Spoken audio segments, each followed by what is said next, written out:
کہ آخری ہونے میں کیا فضیلت ہے۔ کوئی بھی سلسلہ شروع کیا جائے تو اس میں کوئی نہ کوئی تو آخری ہوتا ہی ہے نا۔ کوئی ٹرین ہو تو اس کے ڈبے لگا دیے جائیں تو کوئی نہ کوئی تو ڈبہ سب سے لاسٹ میں ہوگا ہی نا۔ تو لاسٹ ون ہونا یہ کون سی فضیلت ہے؟ ہم یہ کہتے ہیں، میں ترجمہ اور تفسیر پہ جانے سے پہلے ایک مثال عرض کرتا ہوں۔ ہم یہ عرض کرتے ہیں کہ حضور صلی اللہ علیہ وسلم کی جتنی فضیلتیں ہیں وہ آپ کی شان ختم نبوت ہی میں جمع ہو گئی ہیں۔ سبحان اللہ سبحان اللہ۔ اس کی مثال ایسے ہے کہ ہم رقموں کو جمع کرتے ہیں کہ 10، یہ 15، یہ 20، یہ 100، یہ 1000، یہ لاکھ، جتنی رقمیں آپ جمع کر لیں ان سب کو آپ آخر میں ٹوٹل لگاتے ہیں۔ وہ جو ٹوٹل آتا ہے نا ساری رقموں کا، وہ آخر میں آتا ہے۔ سمجھ میں آ رہی ہے یہ بات کہ جو ساری رقموں کا ٹوٹل ہوتا ہے وہ آخر میں ہوتا ہے۔ بات سمجھ میں آ رہی ہے تو پھر سبحان اللہ بلند آواز سے کہنا چاہیے۔ اللہ تعالیٰ نے آدم علیہ السلام کو عظمتیں عطا فرمائی، عیسیٰ علیہ السلام کو عظمتیں عطا فرمائی، ابراہیم علیہ السلام کو مقامات عطا فرمائے، موسیٰ علیہ السلام کو خدا تعالیٰ نے معجزات عطا فرمائے۔ آخر میں اللہ تعالیٰ نے سارے کمالات نبوت کا ٹوٹل لگانا چاہا تو مدینے والی سرکار کو ٹوٹل بنا کے مبعوث فرما دیا۔ تاجدار ختم نبوت، تاجدار ختم نبوت، تاجدار ختم نبوت، نعرہ تکبیر، نعرہ رسالت۔ تو لیجئے جو میں نے قرآن پاک کی آیت مبارکہ پڑھی ہے نا، میں اس کی تھوڑی سی تفسیر عرض کرتا ہوں۔ الحمدللہ اللہ تعالیٰ نے مجھے پورے قرآن پاک کی تفسیر لکھنے کا موقع عطا فرمایا ہے، سعادت عطا فرمائی ہے۔ 8 جلدوں میں یہ تفسیر چھپ کے آ گئی ہے، برہان القرآن۔ اور اب میں نے اس کے اندر بہت ساری ایڈیشنز کی ہیں، بہت ساری باتیں ایڈ کی ہیں، اور اب وہ رمضان شریف کے لگ بھگ آنے والے رمضان میں مجھے توقع ہے کہ رمضان تک وہ چھپ کے آ جائے گی۔ اب یہ 10 جلدوں میں آئے گی، مے بھی کہ 10 سے بھی زیادہ ہو جائے، کیونکہ وہ جو کمپوزنگ ہوگی اور پھر ترتیب ہوگی تو پتہ چلے گا کہ کتنی جلدیں بنتی ہیں۔ 10 یا 11 بن جائیں گی۔ اللہ تعالیٰ قبول و منظور فرمائے۔ یہ جو آیے ختم نبوت ہے جو میں نے پڑھی ہے، ایک مرتبہ پھر اس کی تلاوت سماعت فرما لیں اور میں پھر اس کی شرح میں تھوڑی سی بات عرض کرتا ہوں۔ اللہ تعالیٰ ارشاد فرماتا ہے ما کان محمد ابا احد من رجالکم ولکن رسول اللہ وخاتم النبی۔ سبحان اللہ سبحان اللہ۔ قرآن سن کے ذوق سے کیا کہنا چاہیے؟ ذرا بلند آواز سے کہہ دیجئے۔ جب رسول پاک صلی اللہ علیہ وسلم قرآن پڑھتے تھے تو صحابہ سن کر کیا کہتے تھے؟ جب آقا قرآن پڑھتے تھے تو صدیق اکبر کیا کہتے تھے؟ جب مدینے والے محبوب قرآن پڑھتے تھے تو فاروق اعظم کیا کہتے تھے؟ جناب عثمان غنی اور حضرت حیدر کرار کیا کہتے تھے؟ تو یہ قرآن کا احترام ہے۔ This is the respect of Quran. When Quran is being recited, you say سبحان اللہ۔ جب قرآن کی تلاوت کی جائے تو آپ کو ذوق سے کیا کہنا چاہیے؟ سبحان اللہ۔ تو اللہ تعالیٰ ارشاد فرما رہا ہے ما کان محمد ابا احد من رجالکم، محمد صلی اللہ علیہ وآلہ وسلم تم میں سے کسی مرد کے باپ نہیں ہے۔ یہ بات ذرا غور سے سنیں، حضور صلی اللہ علیہ وسلم تم میں سے کسی مرد کے باپ نہیں ہے۔ یہ اللہ نے کیوں فرمایا؟ یہ اس لیے کہ اگرچہ حضور صلی اللہ علیہ وسلم کو اللہ تعالیٰ نے 4 بیٹے عطا فرمائے، 4 یا 3 کا اختلاف ہے، میرے خیال میں 4 عطا فرمائے، طیب، طاہر، قاسم، ابراہیم۔ یہ سرکار کے 4 بیٹے تھے نا۔ ایک کا نام کیا ہے؟ طیب، دوسرا طاہر، تیسرا قاسم، چوتھا ابراہیم۔ 4 بیٹے عطا فرمائے، مگر ان میں سے کوئی بالغ نہیں ہوا، ان میں سے کوئی بڑا نہیں ہوا کہ جب اس کو مرد کہا جائے۔ اللہ تعالیٰ نے 4 بچوں کو، سرکار کے 4 بچوں کو بچپن میں اٹھا لیا، دودھ پینے میں اٹھا لیا۔ تو حضور صلی اللہ علیہ وسلم باپ تو ہیں لیکن اطفال کے باپ ہیں، رجال کے باپ نہیں ہیں۔ کانا رسول اللہ صلی اللہ علیہ وسلم ابا الاطفال ولم یکن ابا الرجال. جی حضور صلی اللہ علیہ وآلہ وسلم بچوں کے باپ تھے لیکن مردوں کے باپ نہیں تھے. اللہ نے آپ کے کسی بچے کو بالغ نہیں کیا کہ اسے مرد کہا جائے. یہ بھی بیان ختم نبوت ہے میرے دوستو. اگر حضور صلی اللہ علیہ وسلم کا کوئی بچہ بڑا ہوتا تو کوئی ملحد، کوئی گمراہ انسان یہ کہہ سکتا کہ پہلے انبیاء کی اولادیں انبیاء ہوتی تھی. جی کئی انبیاء کرام ہیں جن کی اولاد بھی انبیاء ہے. ابراہیم علیہ السلام کے بیٹے اسماعیل علیہ السلام نبی، اسحاق علیہ السلام کے بیٹے یعقوب علیہ السلام نبی، یعقوب علیہ السلام کے بیٹے یوسف علیہ السلام نبی، داؤد علیہ السلام کے بیٹے حضرت سلیمان علیہ السلام نبی، زکریا علیہ السلام کے بیٹے حضرت یحییٰ علیہ السلام نبی. اگر پہلے انبیاء کی اولادیں انبیاء ہو سکتی ہیں تو ہمارے آقا تو امام الانبیاء ہیں. آپ تو زیادہ اس بات کو ڈیزرو کرتے ہیں کہ آپ کی اولاد بھی نبی ہو. اگر آپ کا کوئی بیٹا بڑا ہوتا تو اسے کوئی گمراہ انسان نبی مان سکتا تھا. اللہ تعالیٰ نے سرکار کے مقام ختم نبوت کے تحفظ کے لیے آپ کے چاروں بیٹوں کو بچپن میں اوپر اٹھا لیا. اگر حضور دعا کرتے کہ یا اللہ میرے بچوں کو زندہ رہنے دے تو اللہ تعالیٰ آپ کے بچوں کو زندہ چھوڑتا کہ نہ چھوڑتا؟ آپ کی ہر دعا قبول ہے کہ نہیں؟ لیکن حضور یہ دعا نہیں کر رہے، اس لیے نہیں کر رہے کہ آپ جانتے ہیں کہ میرے بچوں کا اٹھایا جانا میرے ہی مقام ختم نبوت کے تحفظ کے لیے ہو رہا ہے. اس لیے حضرت عبداللہ ابن عباس رضی اللہ تعالیٰ نے اس آیت کی تفسیر میں فرمایا ہے کہ لو قضی ان یکون بعدہ نبی ما مات ابنہ. اللہ اللہ اللہ، بہت جی خوب بہت خوب. نعم. یہ در منصور میں امام سیوطی نے اس کو نقل کیا ہے. لو قضی ان یکون بعدہ نبی، اگر اللہ کے ہاں یہ فیصلہ ہوتا کہ حضور صلی اللہ علیہ وسلم کے بعد کوئی نبی آنے والا ہے، ما مات ابنہ، حضور صلی اللہ علیہ وسلم کا بیٹا ابراہیم فوت نہ ہوتا، مگر اللہ تعالیٰ نے ان کو اسی لیے اٹھایا کہ اللہ قیامت تک ختم نبوت کے نعرے لگوانا چاہتا ہے. سبحان اللہ. تاجدار ختم نبوت زندہ باد، زندہ باد. تاجدار ختم نبوت زندہ آباد.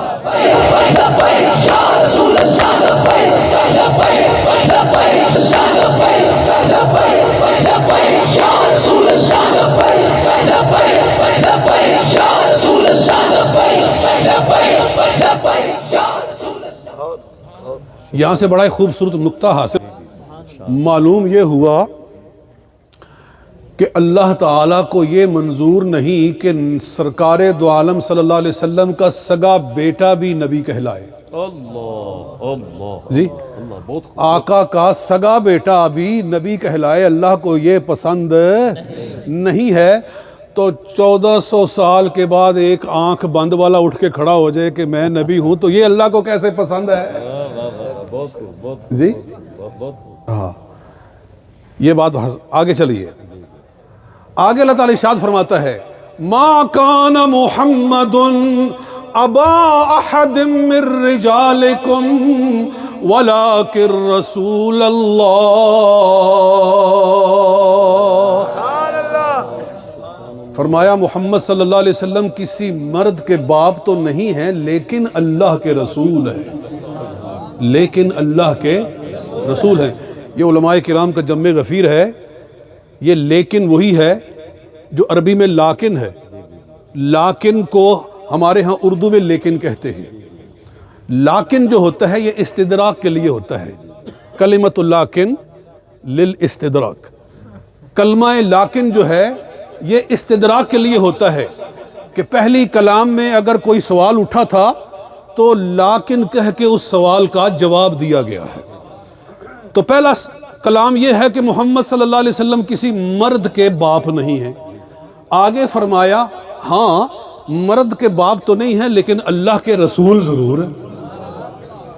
تو ان میں آپس میں لنک کیا ہے، ان کا آپس میں جوڑ کیا ہے، ان کا ربط کیا ہے کہ کسی مرد کے باپ تو نہیں ہیں لیکن اللہ کے رسول ہیں. دوستو غور سے سنو اور بات دل کو لگے تو پیار سے سبحان اللہ کہو. فرمایا کہ حضور صلی اللہ علیہ وسلم کسی مرد کے روحانی باپ تو نہیں ہیں، کسی مرد کے روحانی باپ تو نہیں ہیں، لیکن رسول ہونے کے لحاظ سے ساری امت کے باپ ہیں، ساری امت کے روحانی باپ ہیں، جسمانی باپ نہیں ہیں۔ جی آپ کسی کے جسمانی باپ نہیں ہیں، لیکن چونکہ رسول اللہ ہے اس لیے ساری امت کے روحانی باپ ہیں۔ حضور ساری امت کے روحانی باپ ہیں، اسی لیے آپ کی ازواج کو کہا جاتا ہے امہات المؤمنین۔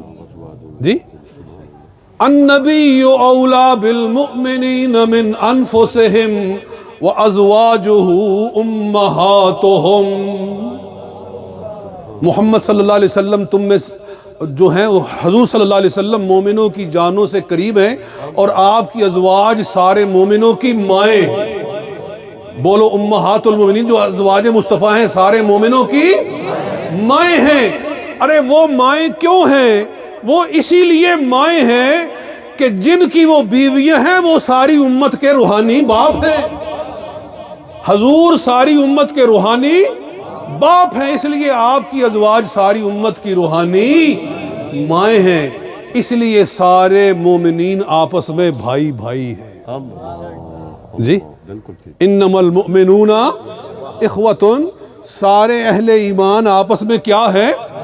بھائی بھائی ہیں، روحانی لحاظ سے آپس میں بھائی بھائی ہیں، اس لیے کہ سب کے باپ محمد مصطفیٰ صلی اللہ علیہ وسلم، سب کے روحانی باپ، سب کے ایمانی باپ جناب محمد مصطفیٰ صلی اللہ علیہ وسلم۔ اور یہاں بڑا ایک خوبصورت نقطہ ختم نبوت ہے، وہ یہ ہے کہ باپ ایک ہی ہوتا ہے، باپ ایک ہی ہوتا ہے۔ جو اپنے جسمانی باپ کے ساتھ دوسرا باپ لگائے وہ دیوس ہے کہ نہیں؟ بھائی سارے بولو، جسمانی باپ کے ساتھ جو دوسرا باپ ایڈ کرے وہ بے حیا ہے کہ نہیں؟ وہ بے شرم ہے کہ نہیں کہ اپنے جسمانی باپ کے ساتھ ایک اور باپ بھی ملا رہا ہے؟ ارے جب جسمانی باپ کے ساتھ دوسرا باپ ملانے والا بے حیا ہے تو جو ساری امت کا روحانی باپ ہے، ایمانی باپ ہے، اس کے بعد جو دوسرا روحانی باپ مانے گا وہ بھی دیوس ہے کہ نہیں ہے؟ وہ بھی ملعون ہے۔ اور آگے فرمایا سرکار اللہ تعالیٰ ارشاد فرماتا ہے وَلَٰكِن رَّسُولَ اللَّهِ وَخَاتَمَ النَّبِيِّينَ۔ ذوق سے سبحان اللہ کہنا چاہے۔ آپ اللہ کے آپ اللہ کے رسول ہیں اور خاتم النبیین ہیں۔ بولو کیا ہیں؟ خاتم النبیین ہیں۔ خاتم النبیین، خاتم کے اندر دو قرات ہیں، لفظ خاتم کے اندر دو قرات ہیں۔ ایک قرات ہے خاتم النبیین، دوسری قرات ہے خاتم النبیین۔ خاتم النبیین بکسر الطاء وخاتم النبیین بفتح الطاء، دو قرات ہیں۔ امام عاصم کوفی جن کی قرات ہم پڑھتے ہیں وہ خاتم پڑھتے ہیں، باقی 6 ائمہ قرات جو ہیں وہ خاتم پڑھتے ہیں۔ الحمدللہ میں نے قرات 7 پڑھی ہے، مکمل قرات 7 میں نے پڑھی ہیں اور پڑھائی ہیں۔ اور الشاطبیہ جو فن کی کتاب ہے، درسی کتاب ہے قرات 7 کی، اس کا ترجمہ بھی لکھا ہے۔ الحمدللہ یہ اللہ تعالیٰ نے مجھے توفیق عطا فرمائی ہے۔ اس کو ہم چھاپ نہیں سکے، میں نے بہت پہلے لکھی تھی اور باقی کتابیں چھاپتے رہے، تو کوشش ہے کہ اس کو بھی چھاپیں۔ تو لفظ خاتم کو خاتم بھی پڑھا گیا ہے اور خاتم بھی پڑھا گیا ہے۔ اگر خاتم النبیین پڑھا جائے تو یہ اسم فاعل ہے، ختم یختم ختما فهو خاتم۔ پھر یہ اسم فاعل ہے جس کا معنی ہوتا ہے ختم کرنے والا۔ خاتم النبیین کا معنی سلسلہ انبیاء کو ختم کرنے والا. تو اس لفظ کو اگر یوں پڑھا جائے تو ختم نبوت بہت ہی واضح ہے، کیونکہ خاتم النبیین جب پڑھا گیا تو معنی بن گیا کہ نبیوں کے سلسلے کو ختم کرنے والا، ختم کر دیا سلسلہ نبوت کو. اور اگر اس کو پڑھا جائے خاتم النبیین تو پھر ختم نبوت اور زیادہ چمک کر سامنے آتی ہے. وہ اس لیے کہ خاتم کا معنی ہوتا ہے مہر، خاتم مہر، سٹیمپ، کہ حضور انبیاء کے لیے مہر ہیں. بولو سارے انبیاء کے لیے مہر ہے. بات میری سمجھ میں آ رہی ہے کہ نہیں آ رہی ہے؟ میں بہت سادہ انداز میں گفتگو کر رہا ہوں تاکہ علماء تو پہلے ہی سمجھتے ہیں، جو آخر تک عوام الناس بیٹھی ہوئی وہ بھی میری بات کو اچھے طریقے سے سمجھے. خاتم النبیین کا معنی بن گیا کہ حضور صلی اللہ علیہ وسلم انبیاء کے لیے سٹیمپ ہیں، انبیاء کے لیے مہر ہیں. مہر کیوں کہا گیا ہے؟ مہر اس لیے کہا گیا ہے کہ آپ کوئی انویلوپ بھیجتے ہیں، آپ کوئی پارسل بھیجتے ہیں، کوئی شے آپ نے یہاں سے کراچی بھیجنی ہے، یہاں سے آپ نے برطانیہ بھیجنی ہے، آپ وہ ساری چیزیں کسی ایک لفافے میں ڈال کے بند کرتے ہیں، اوپر ایڈریس لکھتے ہیں اور اس کو اچھے طریقے سے بند کر کے پھر آپ اس کو پوسٹ آفس میں لے جاتے ہیں، اس کو ڈاک خانے میں لے جاتے ہیں. تو ڈاک خانے والوں کو دے دیا جاتا ہے نا، پھر وہ اس کے اوپر اپنی سرکاری مہر لگا دیتے ہیں. ٹھیک ہے؟ ڈاک خانے والے کیا کرتے ہیں؟ اس کے اوپر سرکاری مہر لگ جاتی ہے. سرکاری مہر لگنے کا مطلب یہ ہے کہ اب اس میں سے نہ کچھ نکالا جائے گا، نہ اس میں کچھ ڈالا جائے گا. نہ اس میں سے کچھ نکالا جا سکتا ہے، نہ اس میں کچھ اور ڈالا جا سکتا ہے. اللہ تعالیٰ نے سلسلہ انبیاء کو چلایا اور اس کے آخر پر مدینے والی سرکار کی شکل میں سرکاری مہر لگا دی. فرمایا اب سلسلہ نبوت میں سے نہ کسی کو نکالا جا سکتا ہے اور نہ سلسلہ نبوت میں کسی اور کو ڈالا جا سکتا ہے. یہ ہے مقام ختم نبوت. کسی شاعر نے کہا ہے کہ نبیوں میں نبی ایسے کہ ختم انبیاء ٹھہرے. نبیوں میں نبی ایسے کہ ختم انبیاء ٹھہرے. حسینوں میں حسین ایسے کہ محبوب خدا ٹھہرے. حسینوں میں حسین ایسے کہ محبوب خدا ٹھہرے.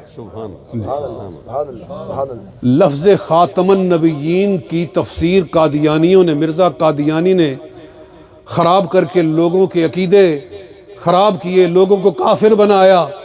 وہ کہنے لگے جی خاتم النبیین کا معنی اگر کیا جائے آخری نبی تو یہ تو شان کے ہی خلاف ہے. آخری ہونے میں کیا فضیلت ہے؟ بلکہ بڑے بڑوں کو ٹھوکر لگی. انہوں نے کہا کہ خاتم آخری میں کون سی بالذات فضیلت ہے؟ ہے کہ نہیں جی؟ تو یہ ان کو ٹھوکر لگی.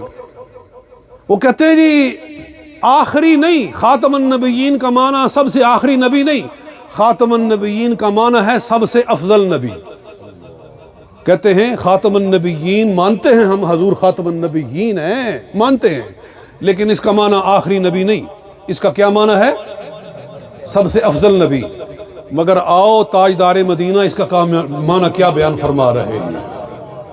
آپ فرما رہے ہیں، سرکار کا ارشاد ہے کہ انما مثلی و مثل الانبیاء من قبلی کمثل رجل بنا دارا فاجملها واحسنها الا موضع لبنة فجاء الناس يطوفون حولها ويقولون ما اجملها وما احسنها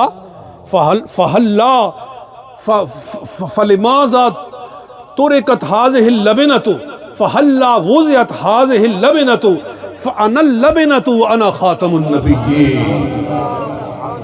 میں نے الحمدللہ ساری حدیث آپ کو سرکار کے کہے ہوئے عربی الفاظ میں پڑھ کر سنا دی ہے یہ بخاری اور مسلم کی متفق علیہ حدیث ہے، بلکہ قبلہ نے میری ساری کتاب پڑھی ہے، دلائل ختم نبوت میری کتاب ہے، دلائل ختم نبوت، قریباً 300 صفحات سے زیادہ، اور آپ نے کافی تعریف فرمائی ہے کہ میں نے اس کتاب کو پڑھ کے پھر اس میں سے میں نے ختم نبوت پر بہت سی تقریریں کی ہیں۔ یہ آپ کا حسن ظن ہے، ورنہ میں تو ایک طالب علم ہوں۔ تو نبی پاک صلی اللہ علیہ وآلہ وسلم فرمایا انما مثلی ومثل الانبیاء من قبلی، میری مثال اور مجھ سے پہلے رسولوں کی مثال ایسے ہے جیسے ایک بندے نے گھر بنایا۔ کیا بنایا؟ گھر بنایا۔ فَأَجْمَلَهَا وَأَحْسَنَهَا، اسے بہت ہی پیارا اور خوبصورت بنا دیا۔ فَجَاءَ النَّاسُ يَطُوفُونَ حَوْلَهَا، لوگ آ کر دیکھنے لگے دائیں سے بائیں سے، اس کو چیک کرنے لگے، کہنے لگے بڑا پیارا بنایا ہے۔ فَحَلَّا وُضِعَتْ هَذِهِ اللَّبِنَةُ، یہ ایک پتھر نہیں یہاں لگا ہوا، اس کی وجہ سے یہ انکمپلیٹ نظر آ رہا ہے، یہ پتھر کیوں نہیں لگایا گیا؟ لوگوں نے دیکھ دیکھ کے کہا یہ پتھر ہوتا تو یہ مکان پورا ہو جاتا، یہ کیوں نہیں؟ تو میرے آقا فرما رہے ہیں فَأَنَا اللَّبِنَةُ وَأَنَا خَاتَمُ النَّبِيِّينَ، وہ آخری پتھر میں ہوں اور میں خاتم النبیین۔ یعنی میرے آنے سے قصر نبوت مکمل ہو گیا، اور نبوت کے اندر جو آخری پتھر تھا وہ میرے آنے سے لگ گیا، اور میں خاتم النبیین ہو کر آ گیا۔ تو جو سرکار کے بیان کردہ معنی کو چینج کر کے نیا معنی کرے وہ بے ایمان ہے کہ نہیں؟ جو معنی سرکار نے بیان کیا ہے، جن پر قرآن نازل ہوا ہے، اگر اس کو چھوڑ کے کوئی اپنا معنی نکالتا ہے تو پکا بے ایمان ہے۔ ٹھیک ہے؟ تو یہ ہے آج کا پیغام، یہ ہے آج کا درس۔